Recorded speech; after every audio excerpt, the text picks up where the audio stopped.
Capital Sonoro. Capital Político.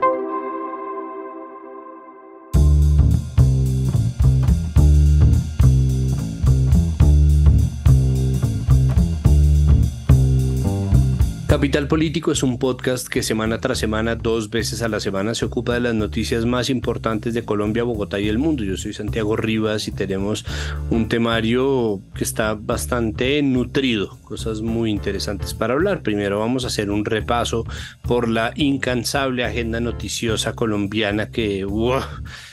Y vamos a pasar después a hablar de temas varios. Juan Pablo Conto va a estar hablando sobre la crisis en el Chocó, que en medio del paro armado decretado por el ELN no solamente tiene una crisis de violencia, también tiene una crisis de abastecimiento de alimentos. De la misma manera va a estar hablando Juan Pablo Conto, nuestro periodista investigador, acerca de las declaraciones de Martín Sombra sobre la masacre de Mapiripán. ¿Por qué entró ahí a terciar Martín Sombra? No lo sabemos.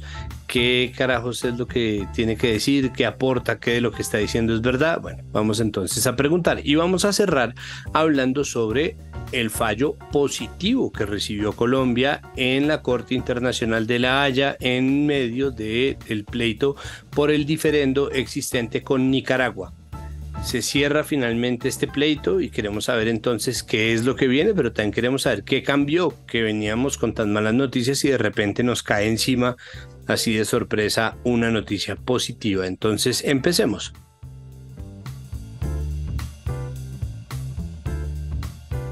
Empezamos con nuestro repaso acostumbrado y se encuentra con nosotros Claudia Ospina, politóloga, creadora de contenido sobre actualidad nacional para redes sociales y, por supuesto, una de las piedras angulares de este podcast. Claudia, bienvenida a Capital Político, como siempre. Santiago, ¿cómo va? Gracias a usted. Tenemos hoy el temario, para variar, está larguísimo.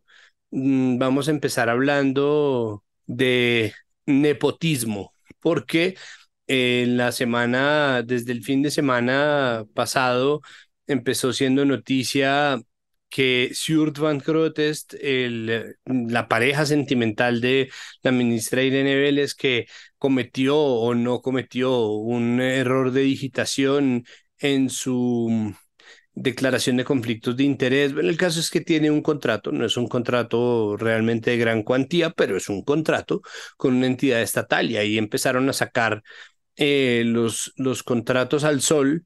Y hay mucha gente, está también el esposo de la ministra de Educación, es decir, empezaron a sacar ¿no? todos los conflictos ahí. ¿Qué podemos hacer de eso? Porque hay mucho ruido, hay mucha indignación. La indignación pues obviamente es muy fácil de explotar. No pretendo tampoco defender a nadie, pero hablemos un poco de qué hay ahí en términos de lo que se puede convertir o no en noticia. Debido a la polémica que surgió por el conocimiento de este contrato, pues ha habido un montón de muestras de otros tipos de funcionarios que también tienen familiares en diferentes cargos. Está el de 128 millones del esposo de la ministra Irene Vélez, que para ese contrato él se va a encargar de la estrategia de comunicación de la Dirección de Programa de Sustitución de Cultivos Ilícitos. Y pues lo que dice el director de esta dirección es que el contrato al esposo de la ministra porque tiene todas las capacidades y conocimientos para el cargo y pues que no le ve nada de malo a que eso suceda. Sumado a eso, pues se ha investigado más y se conoció que cuando la ministra trabajaba en la Universidad del Valle, el esposo también trabajaba en la universidad y tenía diferentes contratos, es decir, que es una práctica que ya viene desde el pasado. Lo cual pues muestra que, y acá es bastante importante aclarar que no está prohibido que ellos tengan como contratos en otras entidades, porque si en el mismo ministerio pues no estaría bien. No, aunque no es ilegal, sí para muchos analistas y personas que han opinado en este tema es que lo que se buscaba con un gobierno del cambio y de otro tipo de prácticas era que esto no sucediera, que se evitara que se quede la sensación en el público que el Estado se vuelve como el lugar donde se exprime y se exprime dinero y entonces yo empiezo a poner fichas en todo lado porque simplemente tengo un cargo de poder. Pues sí es un problema, es decir, si es un problema el nepotismo, es un problema estar creando atajos, porque finalmente eso es para lo que han usado el poder tradicionalmente en este país. Pero además, Irene Vélez tiene una investigación oculta por haber permitido que su hijo viajara por ser su hijo sin ningún tipo de verificación, vigilancia. Explíqueme eso, por favor. Hay una investigación a un funcionario de Migración Colombia porque dejó salir a un menor de edad sin un permiso. Cuando ya se empezaron a buscar, pues, quién era este menor de edad, resulta que es el hijo de la ministra Irene Vélez. Entonces se le suma nuevamente. Ella ya estaba, pues, por mucho tiempo como sin escándalos, ¿no? Pero bueno, vuelve a ser protagonista. Entonces es el hijo de la ministra que salió del país con su papá hacia Europa a estar con ella, pero no tenía el permiso de salida. Para las personas que no tienen hijos o no saben qué tipo de permiso se necesitan, independientemente de que la pareja esté junta o estén separados, un menor de edad sí o sí tiene que salir con el permiso de los dos papás. Entonces, si mi hijo viaja conmigo y no con el papá tiene que darme un permiso con su firma autenticada en notaría que diga, yo doy permiso para que el menor de edad salga con esa persona. A este niño que no tenía este permiso lo dejaron salir sin eso porque en la investigación se muestra que ella llama a un funcionario de migración y le dice como, te voy a mandar un correo para que autorices la salida de mi hijo y salió, lo cual pues hace parte de ir más allá de lo que el poder te permite, porque pues tú puedes ser ministra o presidente o lo que sea de cualquier cosa en el Estado, pero pues si hay unas reglas que cumplir, se deben hacer independientemente de eso. Entonces, pues al que están investigando en este momento es al funcionario de migración y de paso pues van a empezar a investigarla. Vamos a pasar a nuestro siguiente tema, que es mucho más importante, al menos así me lo parece a mí, y son las amenazas que han vuelto a caer sobre investigadores e investigadoras de la JEP. Sí, esta noticia es muy importante, además muy lamentable de que esté sucediendo porque se le suma a otro tipo de cosas que hemos tenido que ver en este país. Uno, por ejemplo, lo que le hablaba la vez pasada que estábamos en el tema del ELN y de la cantidad de personas que salieron de las FARC y que también terminan asesinando después del proceso de paz. Entonces son pocas garantías hasta para las personas que trabajan en entidades que están buscando verdad, conciliación, y más la JEP, además que están tratando de darle justicia a las víctimas. Ni siquiera ellos pueden hacer su trabajo tranquilamente porque constantemente están siendo amenazados. Entonces sí es un tema complicado del cual además la ONU ya se ha puesto pues como en firme a mostrarlo en el informe que hace sobre el Consejo de Seguridad, en el Consejo de Seguridad puso este tema en la mesa de cómo la JEP está siendo amenazada en su trabajo y pues el magistrado Roberto Vidal fue quien explicó todo lo que se está viviendo. Lo último fue un panfleto de Águilas Negras donde amenazan las vidas de víctimas de excombatientes, de personas que trabajan en la JEP. Llamar a la solidaridad social con todas las personas que están siendo amenazadas por un trabajo que necesitamos, que es un trabajo crucial para el funcionamiento de este país y pues para que nosotros podamos en parte sanar las heridas de, pues, de esa guerra que toca terminar de investigar y por la cual tiene que haber justicia y pues bueno, más allá de eso, pues seguir pendientes. Podemos pasar a nuestro siguiente tema, que afortunadamente ya no está por los lindes de la derecha ni de la ultraderecha, y que en cambio tiene como protagonista a una persona que admiramos muchísimo, que es la periodista Ginette Bedoya, a quien le ofrecieron un puesto en el Ministerio de la Igualdad. Cuénteme qué pasó. Sí, le cuento que Ginette Bedoya, que es actualmente periodista y editora de El Tiempo, y sacó una columna de opinión, se titula Carta a Francia Márquez, donde públicamente le agradece a la vicepresidenta que le haya le haya pedido ser la viceministra del Ministerio de la Igualdad. Le agradece públicamente por el gesto, pero dice que aún siente que el camino desde la prensa para ayudar y para buscar derechos especialmente para las mujeres es un camino largo y que ella siente que lo está haciendo bien desde su posición de periodista y quiere seguir, lo cual a mí me parece una decisión bastante sabia y oportuna porque entiendo muy bien que Ginette Bedoya es una figura importante y puede encajar perfectamente en lo que es el Ministerio de la Igualdad, pero en este tipo de cargos, más allá de buscar personas que encajan o que son populares por X o Y tema o son muy conocidas, hay que buscar gente preparada para cargos de función pública porque eso permite que hagan mejor su gestión y que se evite desdibujar un poco la figura que han construido por años. Entonces, entendemos también que Francia Márquez la haya pensado en ella, pero pues ojalá encuentre una persona que desde el tema más de educación y de preparación, pues tenga fundamentos más fuertes para llegar a ser viceministra. Sí, sí, estoy absolutamente de acuerdo con usted. Es decir, no porque me parezca que es una persona que no tenga realmente las capacidades, pero independientemente de eso, sí se ha instalado en todos los lados del espectro político, la idea de que cualquier persona puede ser cualquier cosa o que la influencia social, el posicionamiento discursivo da para que una persona cumpla con cualquier labor y eso pues es una mentira que nos ha costado muy caro y sin embargo esas personas tienen derecho a estar ahí, Susana tiene el derecho a estar ahí, J. Hernández tiene el derecho a estar ahí, entonces no es el asunto sobre si deberían o no, pero está bueno que haya personas que son cercanas en su corazón y por su experiencia de vida a temas como en este caso la lucha por los derechos de las mujeres, como Ginette, que son capaces de decir, no, prefiero este lugar de acción y como usted bien lo dice, no dejarse tentar. Exactamente, sí, y ahí es donde también vale mucho mostrar cómo personas deciden más desde no ser como las figuras públicas quienes están ahí como dando la cara, sino desde más atrás, seguir construyendo. Y ella eso es lo que ha logrado, da la cara como una persona valiente que defiende los derechos de las mujeres, pero sigue construyendo desde esa posición periodística que muchas veces tiene un trabajo detrás que no se ve, pero que da muchos resultados. Entonces, chévere que también dé ese mensaje a muchas personas que tal vez desde más atrás pueden hacer más que siendo quienes dan la cara o quienes están en estos cargos públicos y que al final pueden desdibujarse. Nuestro siguiente tema nos devuelve a la eterna guerra retórica de este país y es la sentencia de un tribunal que habla sobre infiltración de las disidencias de las FARC en las marchas de 2019. Esto obviamente hay mucha gente que lo está dando como una verdad absoluta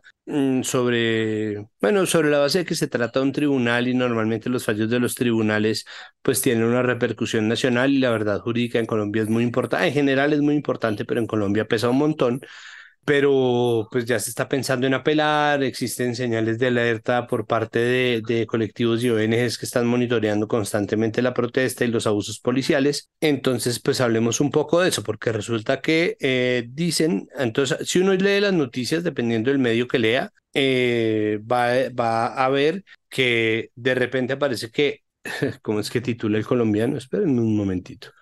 Disidencias de las FARC estuvieron detrás de actos vandálicos en el paro nacional de 2019, Ajá, ¿no? sí, no, no hay Entonces, duda, es así fue. sí, exacto, no hay duda, como lo dice un tribunal, es decir, hay que recordar que los tribunales yerran también, ¿no? Hubo una juez del Tribunal Superior de Cundinamarca que pretendió prohibir el paro del 28 de abril de 2021 que pues es imposible porque un juez, así sea un juez de la República, así sea un juez constitucional, no puede prohibir el ejercicio de un derecho constitucional como lo es la protesta. No se puede, simplemente no se puede. Eh, Sí, ahorita que estaba diciendo en la introducción eso de que acá pues cualquier cosa que dice un juez es como la verdad absoluta, me acordé de ese caso, claro, que salió ahí, todos éramos como, ah, ok, entonces mañana no puedo marchar. pero además hubo gente que de verdad pretendió decirle a la gente, o sea, pretendió vender la idea de que entonces está prohibido, como bueno, ya quedan notificados, ay, lo lamento, no, lo lamento por sus marchas, no, habría estado chévere, pero pues ya no los dejaron, entonces pues paila, ¿no? Perdimos. Sí, No, pues se enloqueció. Además, no, o sea, eso tiene muchísimos errores de fondo, pero tiene uno básico que es no hay un solo fallo judicial que pueda hablarle a todo el mundo, ¿no? Que eso es lo que se llama el error de hacer un fallo ad omnium, que es, ¿no? Entonces que sirve para todo. Entonces yo pues básicamente podría prohibir lo que se me diera la gana y esa misma jueza, si no estoy mal, fue la que pretendió hacer que se votara en favor de un pote en Bogotá. Entonces, pues no, si los tribunales también la embarran y los tribunales pues tienen un acervo probatorio sobre el cual toman sus decisiones, en ese tipo de fallos pues obviamente se puede condenar la acción de personas e incluso se puede descubrir la verdad sobre personas específicas que estaban en medio de eso, pero tomando de nuevo el titular del colombiano, como disidencias de las FARC estuvieron detrás de actos vandálicos, o sea, sin ningún tipo de los actos vandálicos como si fueran todos o algunos actos vandálicos o dos, tres, cuatro, cinco actos vandálicos. Es desinformación en la medida en que no nos están dando una medida real de las cosas y como producto directo de eso, muchos medios salieron a titular lo mismo. No, de hecho, el colombiano no es el primer medio que hace eso. Simplemente sale el fallo y mucha gente sale a decir, ah, no, es que el paro de 2019 fue una invención de las disidencias de las FARC. Es como, bueno, todo el mundo se calma ya porque eso no es verdad. Todo esto sucedió porque el pasado 12 de julio se conoció una sentencia que profirió el Juzgado Cuarto Penal del Circuito Especializado de Bogotá, que afirmó que las disidencias de las FARC estuvieron detrás de las manifestaciones de noviembre. O sea, todo lo organizaron las FARC. Ya ahí de entrada, pues obviamente todos los medios, como usted lo dijo, se colgaron de ese tema y no es presuntamente, supuestamente no, es simplemente así fue. Y muchos medios además fueron más allá de decir, esto muestra una vez más que la tal protesta social, ese clamor popular no existió, sino que todo era un plan del grupo armado. Y pues muy de acuerdo con lo que usted acaba de decir también, pues esto lo que hace primero es dar un golpe muy fuerte a quienes salimos a marchar en ese momento porque inmediatamente nos ficha. Entonces, ¿quién sale a marchar? Y este es un discurso muy constante que hemos vivido en este país por años, el que sale a marchar, especialmente en las marchas cuando están los gobiernos de derecha, inmediatamente son guerrilleros, comunistas, petristas, izquierdistas, bueno, hasta chavistas, o sea, todo lo que tenga que ver con la izquierda, uno representa cuando no necesariamente es así. Y de hecho en esas marchas que fue donde el discurso estaba muy, muy, muy polarizado y muy polémico, recuerdo que tú, pues me encontré una cámara y de City TV en una de las marchas y dije esto que voy a compartir también acá, y es que existimos personas, aunque la oposición no crea, que logramos ver más allá de nuestra realidad. A mí no me falta nada, puedo sentirme muy afortunada de la vida que he tenido, pero sí tengo un sentido social en el que me gusta salir, manifestarme y marchar por quienes no tienen lo mismo que yo. Y existimos personas que tenemos esa conciencia social sin necesidad de tener un tinte político o de estar buscando un interés que alguien me impone porque esa persona si quiere que yo salga a marchar y entonces me mete eso en la cabeza. No, yo puedo tener ese sentido social claro y salir por esa motivación. Entonces, salir a decir esto, además, con base, esto lo tenemos de un documento que sacó Pares, donde muestra que además los fundamentos que la Fiscalía dio para llegar a este fallo tienen un montón de cosas irregulares, pues se suma también a eso, a que se siente que entonces se están perfilando a cualquier persona que cogen en una marcha y todo buscando mostrar o fortalecer ese discurso de que tanto la primera línea como cualquier joven que estudia en la Universidad Nacional o cualquier persona que sale a marchar, ya inmediatamente es alguien que seguro le pagaron por eso o que las FARC o el ELN o cualquier grupo armado detrás está incitando a hacer. Entonces sí, sí, es muy lamentable y lamentable que obviamente, pues desde una investigación poco rigurosa, pues ya se salga a afirmar algo así sin ni siquiera poner en tela de juicio lo que un juzgado está diciendo, porque tal cual dice usted, puede ser el juez no sé qué, pero todo este tipo de fallos siempre pueden tender al error por alguna razón y ojalá fuéramos más responsables porque sí es un golpe fuerte para quienes salimos a marchar en estas y en las marchas que siguieron durante el gobierno de Iván Duque. Pues está Pares diciendo además que ellos no tienen información alguna sobre el Frente Segundo de las disidencias de las FARC. No sería la primera vez que hubiera columnas, frentes, escuadrones, batallones y tropas inventadas dentro de esta retórica del enemigo interno, ¿no? Sin ir más lejos, durante el gobierno Uribe se desmovilizó todo un frente falso de las FARC con sus uniformes limpios, recién comprados en el Only.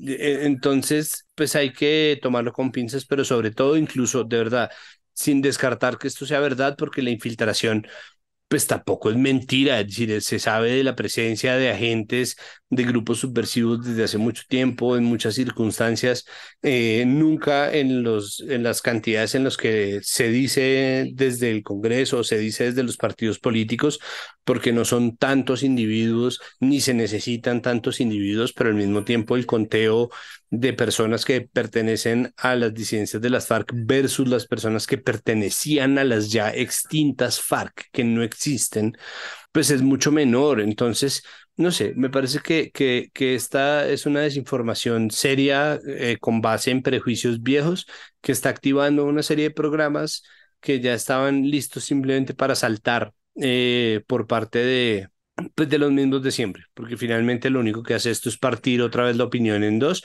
y ponernos a discutir eternamente sobre si sí o si no, quiénes sí, quiénes no, o dar por hecho que fueron todos. Sí, sí, sí, pero bueno, pues esperemos que ojalá se llegue también a concluir investigaciones y a escuchar a este tipo de fundaciones y de organizaciones que se encargan de ver el conflicto de manera mucho más detallada, escuchar este tipo de testimonios, porque por ejemplo, Pares muestra cómo muchos fundamentos de la fiscalía son, por ejemplo, de una persona que no tienen registrada como exguerrillero, dos jóvenes que estaban muy enfocadas en el tema de derechos humanos y de educación, y un señor de más de 70 años que, pues, que era parte de Colombia Humana, pero que no entiende por qué lo están relacionando con las FARC. Ojalá se escuchen este tipo de investigaciones y se pueda también ver ese otro lado y no que simplemente si la fiscalía dice es que ellos son guerrilleros y punto, pues nos quedamos con esa verdad porque eso no es sano. Bueno, para cerrar,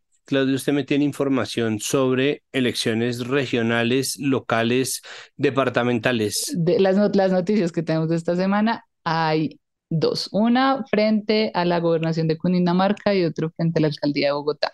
Empiezo con la alcaldía de Bogotá, que es la más fácil, y es que ayer jueves 13 de julio se inscribió ya oficialmente Jorge Enrique Robledo, quien fue congresista por muchos años, una persona bastante conocida en Colombia, realmente no creo que sea solo en la capital, sino en todo el país, con amores y odios como todos, una persona para mí muy respetable, que hizo muy bien su trabajo en el Congreso y que se está lanzando a esta locura de la alcaldía de Bogotá por el partido que tienen ahora con Fajardo. Explosivo, candidato quemado a la Cámara de Representantes, sale para la alcaldía de Bogotá. Ok. Pues vamos a ver, a Carlos Fernando Galán pues estuvo muy cerca en las elecciones de hace 4 años, entonces pues vamos a ver si tal vez con este tema de la segunda vuelta, es que bueno, Bogotá va a tener esa particularidad porque tiene por primera vez segunda vuelta y eso sí va a cambiar bastante la dinámica de las elecciones, pero pues por ahora tenemos estos dos nombres oficialmente ya postulados, sabemos de muchos más, pero hasta que estén ya oficiales los nombramos acá. Pero en temas sí ya además de pelea, imagínese, yo iba a empezar con este tono como de chisme, pero imagínese que en el Hash, centro hash. democrático, en el centro democrático hay una pelea por la candidatura a la gobernación de Cundinamarca, porque en principio el partido eligió para este cargo, o pues para ser candidata a este cargo a Nancy Patricia Gutiérrez, pero muchas personas internamente en el partido están pidiendo que ese aval no se le dé a ella, Ya quisieron sino a Jorge. ponerle sangre nueva a la gobernación de Sí, Cundinamarca. no, Ok. nuevas caras. Quieren que, y además ella ya había intentado llegar a este cargo y no lo logró. Entonces quieren que sea el aval para Jorge Rey, que fue exgobernador de Cundinamarca, así que hay una pelea interna por eso. Y muchos fundamentan la razón de por qué no apoyar a Nancy Patricia, porque es una persona que han relacionado con muchos temas polémicos, incluyendo la parapolítica, y eso puede generar que otros partidos eviten alianzas con el Centro Democrático para las listas a consejo y a asamblea departamental. Acá quiero recordarle a la gente que muchos partidos en este tipo de elecciones sacan listas conjuntas y son mezclas de partidos inimaginables. O sea, hay lugares donde el Partido Liberal se haría con el Centro Democrático o el Centro Democrático con el Conservador. O sea, es normal que sucedan ese tipo de elecciones y sacan una sola lista para consejo o para asamblea. Entonces les da miedo que el hecho de que ella sea la figura principal para ser gobernadora, pues evite que muchos partidos quieran hacer ese tipo de alianzas. Así que ahí está la puja. Vamos a ver en qué termina y quién termina teniendo este aval. Si no se lo dan a Jorge Rey, seguramente muchos del Centro Democrático pues pedirán libertad de voto y pues intentarán que él llegue también pues a la gobernación. Vamos a ver quién surge. Me parece triste que no haya una sola mujer a la vista en el tarjetón para Bogotá, pero por otro lado, pues tampoco se puede sacar de la nada gente, pues no, si no todo el mundo tiene esa capacidad y la gente que tiene esa capacidad de sacar candidatos de la nada no suele ganar elecciones tampoco. Muchas gracias, Claudia, por estar aquí con No, no, a usted, nosotros. Santiago. ¡Hey, hey, hey! ¿Conoces Eureka? ¡Claro que sí! Eureka es un canal para niñas, niños y adolescentes donde lo que piensan, hacen y sienten es lo más importante. Con 24 horas de historias emocionantes en nuestro canal en TDT, en el 108 de ETV, en el 215 de Claro, en la franja Eureka de Capital, en nuestra página web eurekatucanal.com y en nuestras redes sociales, @eurekatucanal. Con Eureka, descubre el poder para transformar tu mundo. Santiago, cerca de 9.000 personas en Chocó están confinadas debido a la crisis humanitaria causada por los enfrentamientos entre el ELN y las autodefensas gaitanistas de Colombia, AGC o Clan del Golfo. La pelea territorial está teniendo lugar en la subregión de San Juan y en municipios como Sipí la situación es crítica. Según el alcalde del municipio, la población que allí reside está básicamente secuestrada. La gran mayoría de las 500 personas que viven en la cabecera municipal tuvieron que irse desplazadas sin que haya hasta el momento un mecanismo que les permita el retorno. Y en la zona rural, donde viven otras alrededor de 4.000 personas, están sitiadas por los combates. Recordemos que el ELN inició un paro armado, el quinto del año en este municipio, el 5 de julio. Esta situación también ha llevado a afrontar una hambruna, pues se ha impedido el paso de alimentos en los corredores terrestres y fluviales. Sipí, Istmina, Novita y medio y litoral de San Juan son las regiones del sur de Chocó más afectadas por las restricciones al ingreso de alimentos. Para entender más de esta situación, el panorama y el contexto, nos encontramos con Napoleón García, coordinador de la MOE Chocó, que nos dará más detalles. Napoleón, ¿cómo está? Bienvenido nuevamente a Capital Político. Un cordial saludo para toda la audiencia, Juan Pablo. El Chocó desde hace varias décadas es un territorio que por su marginalidad geográfica y su condición selvática es muy escogido por los grupos ilegales para hacer presencia. Además, su condición fronteriza facilita mucho el acceso al Pacífico, al Atlántico, a Panamá y por lo tanto es ruta predilecta para narcotraficantes. Después de los años de la firma del Acuerdo de La Habana, la mayoría de regiones del departamento experimentaron unos 3 años de pacificación que la población agradeció porque los centenares de los frentes 58 y 57 que se recogieron, eso significó una gran tranquilidad. Pero como el Estado no copó el espacio, rápidamente los helenos se extendieron por buena parte del territorio. Y allí entraron en disputa con las AGC, que desde el Urabá, el norte del Atrato, hacían presencia desde hace un buen tiempo. De manera que en ese momento el conflicto es entre las AGC, los gaitanistas y el ELN, por el control del territorio en zonas sobre todo como el medio y bajo San Juan, y en el medio Baudó. Esto es lo que ha traído una enorme crisis a la región por cuanto la comunidad siente que el enfrentamiento entre los ilegales naturalmente la golpea. La zona norte del Chocó, los municipios de Acandí, Río Sucio, Carmen del Darién, Bellavista, Ojaya, tienen una fuerte dominación de las AGC. En el centro y sur del departamento, la presencia del ELN ha ido avanzando y allí es donde se disputan territorios. Y esta es la razón por la cual la crisis en la región del río Sipí, el río Tamaná y el sur del río San Juan ha causado una enorme crisis durante el último mes. Claro, hay una disputa territorial y ya mencionaba algo usted al respecto. ¿Cuáles son los elementos que además están en disputa? Claro, el territorio, pero ¿cuál es el objetivo o por qué se está dando esta guerra entre estas dos agrupaciones y qué están peleando dentro de este control territorial? Aunque los cultivos de uso ilícito en el Chocó no son los más extensos, sin embargo, sí es una ruta predilecta para el acceso a la frontera. Por lo tanto, el control de las rutas de acceso para la exportación de las drogas ilícitas son como la causa fundamental en esta lucha territorial. De manera tal que ambos grupos se atacan, buscan de distintas maneras apoyarse en la población civil. Y claro, es natural que de uno u otro modo los pobladores locales se vean inmersos, eh, acusados, vinculados de alguna manera, así sea indirecta, con los diferentes grupos y esto los hace naturalmente víctimas. Sí, unas 2 semanas, 20 días, el ELN acusó a las AGC de haber asesinado a un poblador en una vereda del municipio de Sipí, a quien acusaron seguramente de ser informante. Esto provocó que el ELN en reacción decretara un paro armado en contra de sus enemigos directos, que son las AGC, pero dentro de las consecuencias, naturalmente sufre la población civil. Precisamente eso, ¿cuál es la situación de la población civil en los distintos pues, territorios donde está teniendo lugar este conflicto? Ha sido muy recurrente en los últimos años de parte del ELN los llamados paros armados.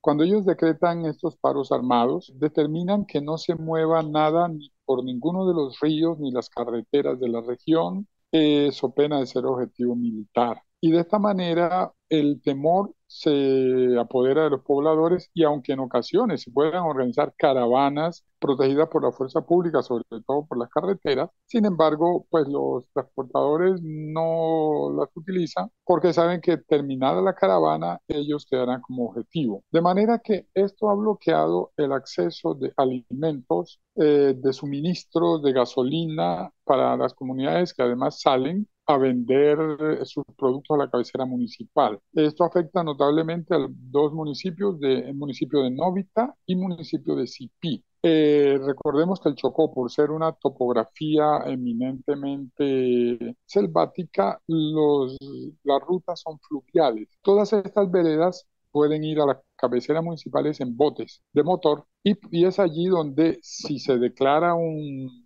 paro armado y retenes en los ríos, pues nadie se expone y por lo tanto pasan 8, 15 días sin salir a mercar, a adquirir suministros ni a vender productos. Y naturalmente esto agobia a la población. Las ayudas humanitarias que la Pastoral Social de la Diócesis y algunas otras instituciones, incluida la gobernación, Defensoría, quieren entrar a informarse y apoyar a la población, les queda difícil movilizarse por la amenaza del paro armado. Y según esto, ¿cuál ha sido, ya menciona algo como la reacción de la fuerza pública y qué se está esperando por parte pues, de esta acción y de otras acciones por parte del gobierno para buscar subsanar esta situación? La fuerza pública hace presencia en la zona y se mueve, pero no olvidemos que estamos ante un territorio muy extenso, donde los patrullajes de carreteables son mínimos y la gran mayoría es el acceso fluvial. De manera que ante fuerzas irregulares, con que yo entiendo que el control territorial de parte de la fuerza pública es muy limitado.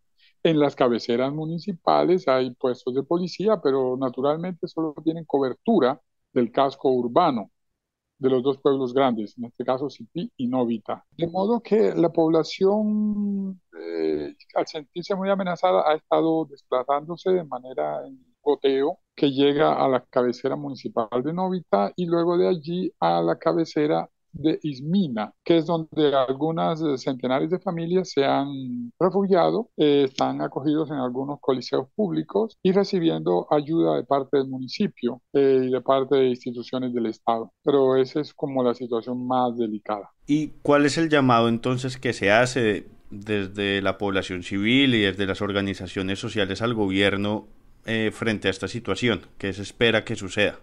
En este momento, en la disputa territorial, se les conmina a cesar en sus ataques y a facilitar la vida de la comunidad, adicionado de la siguiente manera. La diócesis, el obispo, ha solicitado que se abran vías para el acceso de la ayuda humanitaria. El ELN lo abrió la semana pasada durante un par de días, fue muy breve ese espacio, sin embargo, pues ya desde hace un par de días levantaron el paro. Todas las organizaciones sociales e instituciones le piden, en este caso al ELN y al gobierno nacional, que dentro del acuerdo de cese al fuego que están firmando, el ELN se comprometa realmente a facilitar la vida de las comunidades y no solo a no atentar contra la fuerza pública, sino también a disminuir la afectación, la siembra de minas, el control de los retenes que limitan y dificultan la vida de las comunidades. El gobernador del Chocó, Ariel Palacios, además, solicitó al gobierno nacional que se avance en los diálogos con las AGC, de manera tal que se logre también con ellos un cese de las hostilidades y se facilite la vida de las comunidades. Quería preguntarle sobre eso, ¿cómo se lee desde allá el proceso que adelanta el gobierno con el ELN y el plan o la ambición que hay con la llamada paz total? ¿Cómo se interpreta desde allá la manera como viene avanzando puntualmente con el ELN y las negociaciones y los blancos de negociación que faltan todavía pues concretar, abrir, desarrollar? Las comunidades son muy escépticas y las organizaciones, por cuanto los diálogos muchas veces han sido como un diálogo de sordos y muchas de las buenas intenciones se han quedado en eso. Se piensa que mientras las organizaciones ilegales armadas continúen obteniendo tan valiosos recursos del narcotráfico y de la extorsión que hacen a la minería que hay abundante en la región, tendrán cuantiosas rentas que les dificultarán realmente la desmovilización. Por lo tanto, se cree que ellos van a seguir beneficiándose de todas estas rentas ilegales y que los diálogos por el momento van a seguir como solamente en eso. De todos modos, las comunidades desean que así sea, de dientes para afuera, al firmar ceses al fuego, se beneficien las comunidades, se beneficien los líderes y organizaciones y pobladores locales. En este conflicto territorial y de control territorial por parte de estas agrupaciones, ¿hay, Napoleón, también en algún sentido como una dimensión política dentro del enfrentamiento entre estas agrupaciones? Las AGC no tienen un discurso político, por cuanto su preocupación fundamental es la defensa de sus rentas, de su actividad ilegal. El ELN agita un discurso político, pero que cada vez se va quedando más sin piso. Uno, porque en este momento hay un gobierno progresista que está al frente de la nación y que por lo tanto se supone que con el cual comulgan en sus ideales, en sus propuestas. Y en segundo lugar, porque su accionar frente a las comunidades no parece que se hiciera con base en una propuesta política, cuanto en una perspectiva muy mezquina de control territorial y de manejo muy brutal de la seguridad, de manera que la gente se queja de que en las regiones donde el ELN controla, el control es más brutal, los actos de violencia, homicidios y desplazamientos son más marcados frente a la población civil. De manera que se cree que este ideario político es para ellos más que todo una bandera, pero que no corresponde realmente a una realidad actual, ni en su manera de ser, ni en la coyuntura política de la nación. Napoleón, pues ya lo mencionaba, pero según esto, como cuál es el llamado y cuáles son como los posibles caminos a tomar para al menos subsanar la situación y las necesidades más inmediatas de cara a la situación que vive el Chocó en este momento. Bueno, el llamado que se hace al gobierno central que adelanta las propuestas de los diálogos de paz con estos grupos ilegales es a llegar a unos acuerdos mucho más completos. Y en este caso, mirando hacia atrás, recordamos, los chocuanos recuerdan que en el año 13, 14, los ilegales armados se recogieron en unos puntos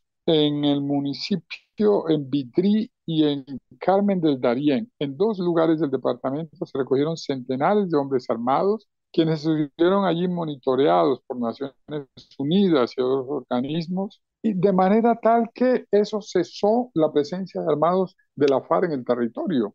Y fue un gran beneficio, y significó luego, a continuación, la desmovilización y entrega de armas. Entonces, ese sería realmente un panorama que para los chocuanos tendría realmente futuro. No se ve claro que se pueda llegar hasta allá, pero esa es una aspiración. Se aspira, se solicita a los grupos ilegales que respeten cada vez más la autonomía de las comunidades afros e indígenas que se ven sobre todo sumamente acosadas por la presencia de los hombres armados. Se les solicita a estos grupos ilegales realmente sacar en la medida de lo posible a la población civil del conflicto. Esa sería una de los futuros posibles, inmediatos, que permitirían a las comunidades normalizar sus situaciones de vida. Napoleón, pues muchísimas gracias por aceptar la invitación a Capital Político. Vamos a estar muy pendientes de lo que siga sucediendo con esta situación, que esperamos pues encuentre salidas que protejan la vida de la población civil y los derechos de la población civil pues lo más pronto y urgente posible. De acuerdo, con todo gusto, acá desde la región chocuana seguimos también nosotros desde las organizaciones poniendo nuestros granos de arena para la construcción de la paz nacional.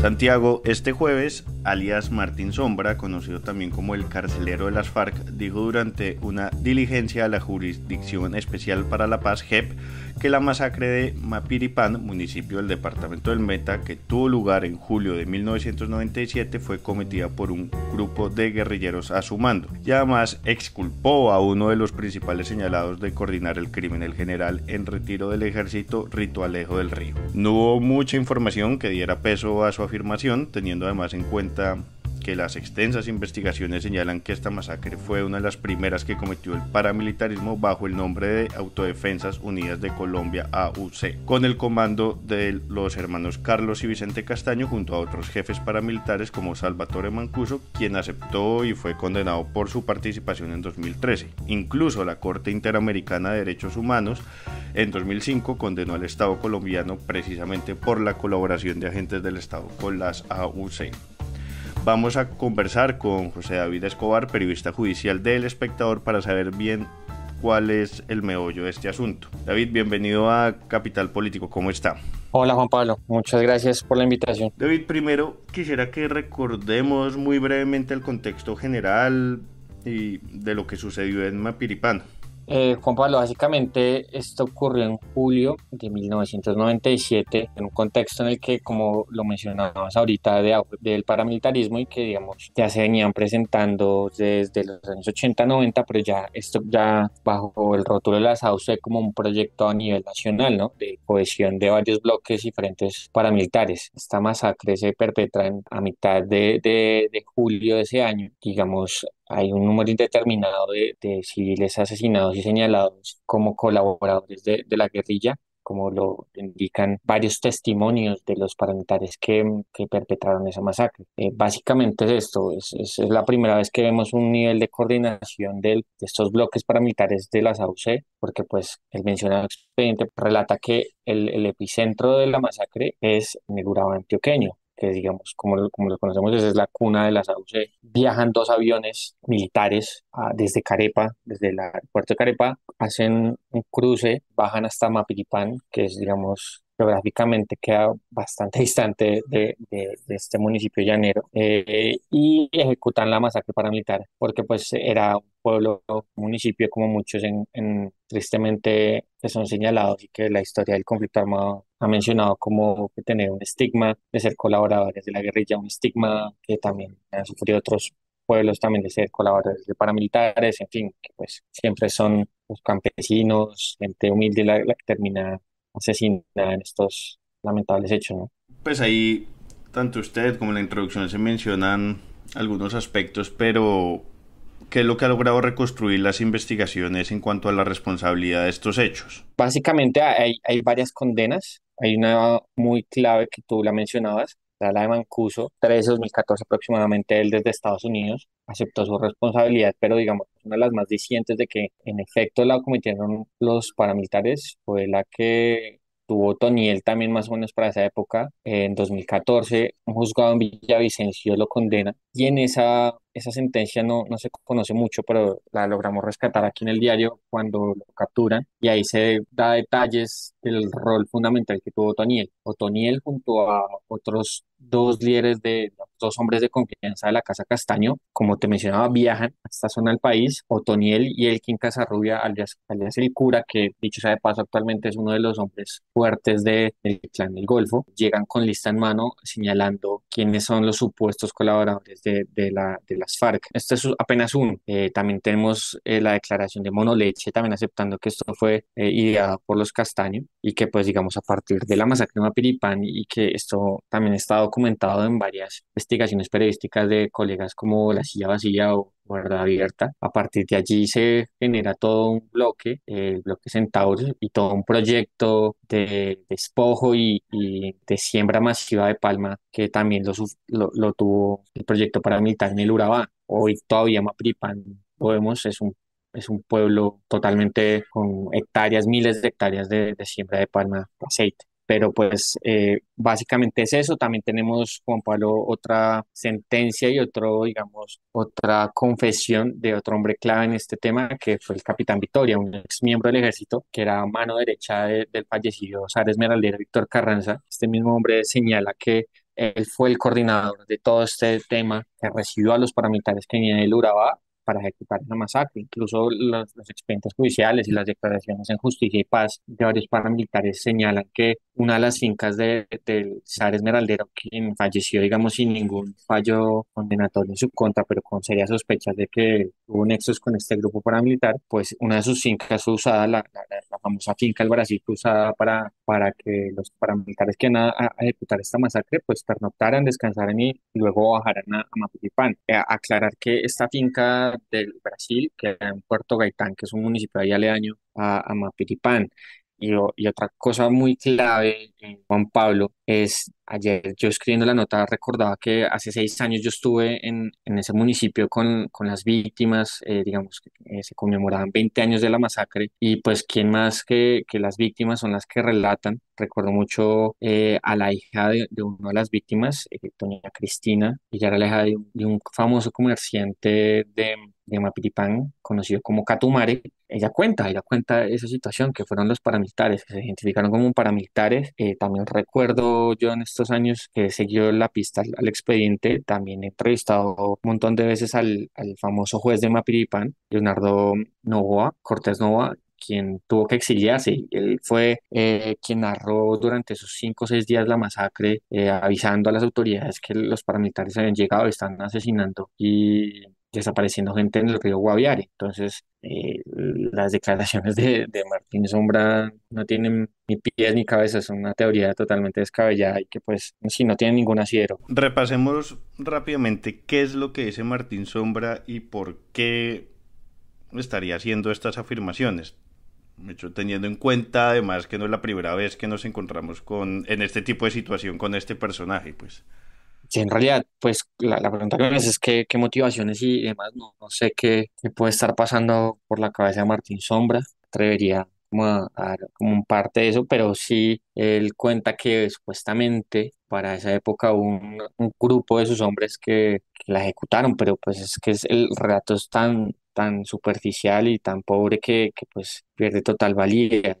Entonces, no sé, además se exculpa a Rito Alejo del Río, que si bien ha dicho tanto en Justicia Ordinaria como en la JEP que nunca tuvo nada que ver, pues hay serios indicios de que Rito Alejo del Río sí colaboró con los paramilitares. Recordemos que Rito Alejo del Río fue condenado por, digamos, su aquiescencia en la Operación Génesis, en la que resultó muerto el campesino Marino López Mena, y que pues digamos antes de que Rito Alejo pasara a la Justicia Especial para la Paz, de que se sometiera, él había sido llamado a indagatoria por la Fiscalía, él y el coronel Jorge Plazas Acevedo, que dicho sea de paso, Pedro Bonito, otro líder de los paramilitares en el Urabá, lo señaló como ser uno de sus hombres cercanos o los hombres que permitían que el grupo paramilitar operara a sus anchas en esta zona del país. También es conocido que Jorge Plaza Acevedo participó también o es investigado por los hechos que rodearon el asesinato de Jaime Garzón. Es un tipo que pues digamos, los expedientes judiciales han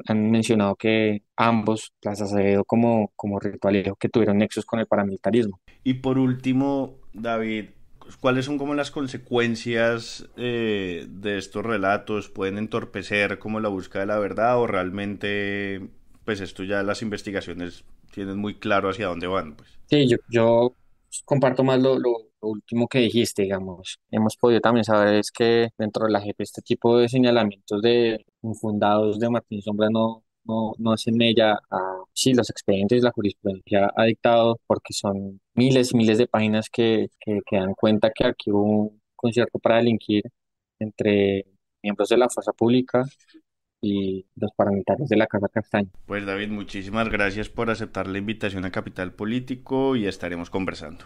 Vale, Juan Pablo, saludos.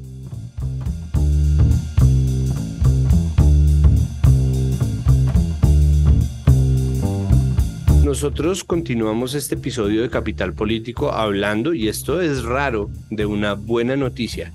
Y es doblemente raro porque se trata de una noticia positiva en el marco del litigio que en la Corte Internacional de La Haya se está llevando desde hace varios años para dirimir el diferendo que existe entre Nicaragua y Colombia. Pleito internacional que ya nos quitó varios kilómetros cuadrados de área de agua de mar, un pleito en el cual hemos tenido ya la oportunidad de cubrir varias veces, una labor muchas veces insuficiente por parte del equipo colombiano, pero que esta vez, por primera vez, al menos en lo que yo recuerdo de estar cubriendo el tema, nos entrega un fallo positivo porque se le negó a Nicaragua la posibilidad de tener una base continental ampliada. Una base continental ampliada es una cosa que estaban inventando ellos en Nicaragua, que quiere decir que el piso del fondo del mar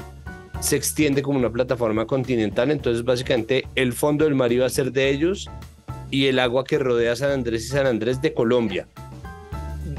Es exactamente así de raro como ustedes lo oyen. El caso es que la Corte Internacional de La Haya negó las pretensiones de Nicaragua, y para tratar de entender qué implicaciones tiene esto, se encuentra con nosotros el internacionalista Rafael Piñeros Ayala, profesor de la Universidad Externado de Colombia y un habitué de estos micrófonos. Rafael, bienvenido una vez más a Capital Político. Muchísimas gracias por aceptar esta invitación. Santiago, para mí es un honor siempre estar acá en este podcast que es muy interesante, lo sigo con regularidad y bueno, muchas gracias y espero que pueda contribuir. Bueno, Rafael, cuénteme, por favor, ¿qué produce esta buena noticia? Es decir, ¿cómo veníamos de estar reportando constantemente fallos en contra de Colombia y tenemos esta vez la oportunidad de decir, bueno, miren, ¿no? La Corte Internacional de La Haya falló en favor nuestro? ¿Cuáles son las consecuencias de esto? Como usted lo señalaba, Nicaragua entendió a inicios del siglo XXI que a través de las cortes internacionales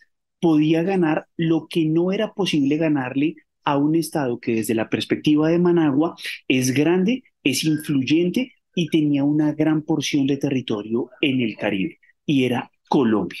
Nicaragua quería tener una salida más diáfana, más digna, y entendió que por ahí era. y sin duda alguna se le dio la razón con el fallo del 2012 y ahora frente a una tesis que como usted lo señala era un poco ambiciosa, era un poco no, era ambiciosa. En esta ocasión la Corte le dijo jurisprudencialmente no, a pesar de que un Estado pueda demostrar geológica, geográfica, morfológicamente que su plataforma puede tener una extensión subterránea sobre los límites territoriales de otro Estado, eso no es un criterio suficiente para que en el derecho internacional se pueda asumir como una continuación de su plataforma continental. ¿Qué sigue? Bueno, siguen muchas cosas, pero entre ellas lo que no hemos hecho desde el siglo XX y es una negociación limítrofe con Nicaragua. Y esto, bueno, pero es que, es decir, esta negociación un poco ya se suponía que existía, ¿no? Existía un tratado sobre el cual estaba montado los límites que nosotros teníamos dispuestos y al mismo tiempo es la iniciativa de pelear ese tratado previamente firmado por Nicaragua, lo que coge un poco mal parado a Colombia, ¿no? Es decir, que Nicaragua decida pelear algo que se suponía que era cosa juzgada, pues ahora entonces, ¿qué negociación tendríamos que tener? La que no hemos llevado a cabo. Tres importantes demandas. En la primera perdimos, porque históricamente nosotros asumimos que el Tratado de 1928 definía los límites y la Corte en el 2016 dijo no. Ese tratado no es válido porque un meridiano no se puede convertir en un criterio válido para fijar los límites entre los dos. Tiene que haber un tratado bilateral de delimitación limítrofe y ese no lo hemos llevado a cabo desde el 2016. Recuerde que Juan Manuel Santos decía, acato pero no cumplo, en el sentido de, sí, es muy interesante, pero esto va a tomar tiempo. Pero también es cierto que en otros fallos similares ha habido periodos hasta de 10 o 12 años mientras los estados se ponen de acuerdo. ¿Por qué? Porque esto es una negociación política difícil de llevar a cabo porque es que en el tratado, es decir, que en el papel realmente ya se reconozca que Colombia no está ahí. En el segundo fallo, en el del año pasado, Nicaragua dijo, ojo, los colombianos no están cumpliendo, la Armada Nacional sigue haciendo jurisprudencia donde no lo debería hacer. Y la Corte también le dio la razón.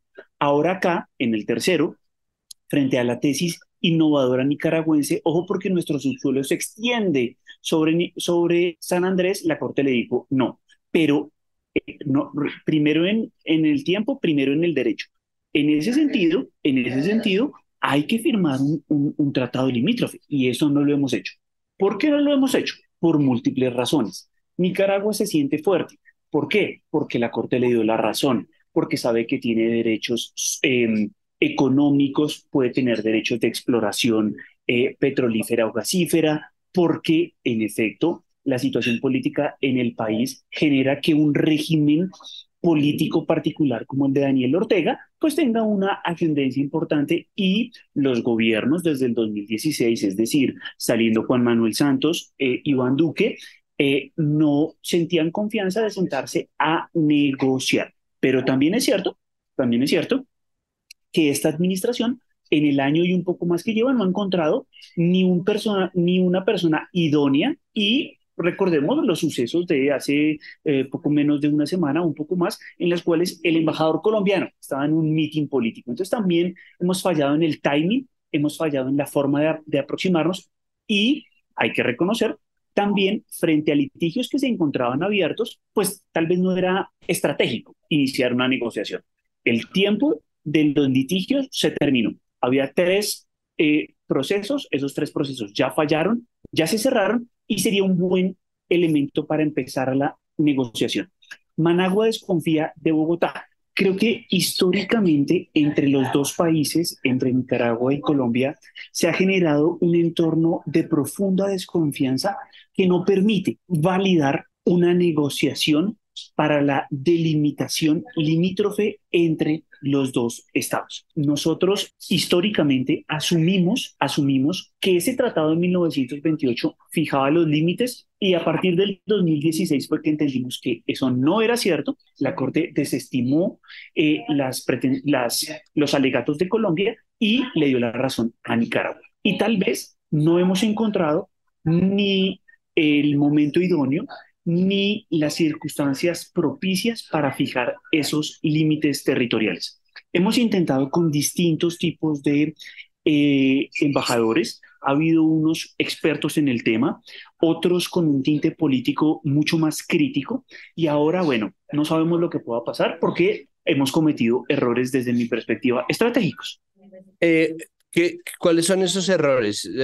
Hábleme un poco sobre eso porque quisiera también saber en qué cambia o en qué cambió esta vez, si hubo alguna, no sé, alguna mejora en la estrategia, si hubo algún acierto que cambie un poco esta historia en que llevábamos solamente con noticias negativas. Bueno, hay que destacar dos cosas, ¿no? Una cosa es la estrategia frente a la Corte Internacional de Justicia, en la cual se cambiaron los agentes, se amplió la base, hubo la participación de raizales, lo cual es significativamente importante, y otra es la estrategia de negociación frente a Nicaragua, que son dos cosas muy distintas. Al final se mejoró respecto a la Corte Internacional de Justicia. Yo no sé, y es muy difícil saberlo, si ese fue un elemento realmente influyente para cambiar el resultado de la Corte. ¿Por qué lo menciono? Lo menciono porque cuando uno mira el resultado de lo que leyeron los magistrados de la Corte, pues sencillamente fueron muy cautos y fueron validaron las tesis históricas del derecho internacional público. Es decir, no fueron ambiciosos en el sentido de reconocer nuevas formas de delimitar los límites entre los estados. Y otra cosa es nuestra estrategia de negociación frente a Nicaragua. Por último, me gustaría hablar sobre la presencia de una mujer raizal dentro del equipo del litigio internacional en la Corte de la Haya, que es una innovación. Primero, creo que tendríamos que preguntarnos por qué nos demoramos tanto, pero sobre todo quisiera entender cómo esto cambia la perspectiva o cómo se entiende el litigio desde el lado de Colombia, teniendo una persona que pertenece, que viene al territorio que está directamente afectado. Bien, es muy interesante lo que usted pregunta. Elizabeth Taylor-Jay es una persona experta, es una diplomática significativamente importante y sí, considero que fue un error estratégico. Creo que pueden pesar razones históricas, es decir, se cree que desde Bogotá se pueden solucionar mejor los problemas y en este caso, por eso tengo ahí mi duda académica en el sentido de si ese se podría considerar como un factor determinante. El resultado hoy nos hace sentir satisfechos a todos y por supuesto que hoy podríamos decir, claro, la participación de Elizabeth Taylor fue indispensable, pero no sé, tengo mis dudas. Pero sin duda alguna creo que fue un error asumir que desde los círculos de poder y de control de Bogotá se podía dar una mejor respuesta. Ese creo que es históricamente un error cultural, un error político que cometieron las distintas administraciones. De verdad que muchísimas gracias. A ustedes por la invitación, muchas gracias. Y hasta aquí este episodio de Capital Político. Recuerden que todo lo que hacemos en Capital Sonoro, que tiene no solamente este podcast, sino muchos otros, pueden ustedes encontrar el resto de contenidos si buscan Capital Sonoro en todas las plataformas en las cuales ustedes escuchen podcast. Recuerden que todo lo que se hace aquí en Capital Sonoro se hace gracias al trabajo arduo de nuestra productora María Alejandra Cuestas, de nuestro periodista, investigador Juan Pablo Conto y de nuestro editor Cian León Bernardo González. Recuerden también que tenemos un podcast noticioso que sale todos los días en la tarde. Ahora un podcast es uno de los muchos formatos en los cuales se difracta, se divide y se expande el sistema noticioso del sistema de comunicación pública Capital, que se llama Ahora, y ustedes pueden encontrar todos los contenidos, incluyendo por supuesto nuestro podcast, a donde sea que miren y en donde sea que se encuentren. Pueden suscribirse también al boletín de noticias diario que va a llegar a su correo electrónico. De la misma manera, recuerden que esto es comunicación pública, es decir, nosotros no necesitamos ningún tipo de suscripción o no necesitamos financiamiento de nadie. Muchas gracias por pensarlo. Lo que sí es, ya que la plata se la va a dar a un proyecto independiente que en realidad lo necesita, a nosotros lo que nos puede dar es un empujoncito con la difusión, ayudarnos a recomendarnos en sus chats familiares y de amigos, en sus redes sociales, pegar el enlace, y si la plataforma en la cual usted escucha Capital Político y cualquier otro podcast que nosotros tengamos tiene la posibilidad de calificar, por favor denos una calificación, ojalá buena, siempre y cuando le nazca. Muchísimas gracias por su audiencia y nos oímos